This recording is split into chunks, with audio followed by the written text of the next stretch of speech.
Ölürsem mezarımı da ıssız dağlara koyun.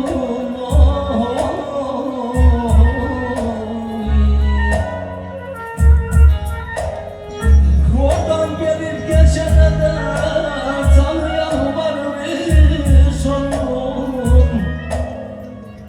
Sorun gelip geçene sebebi kimdi bunun?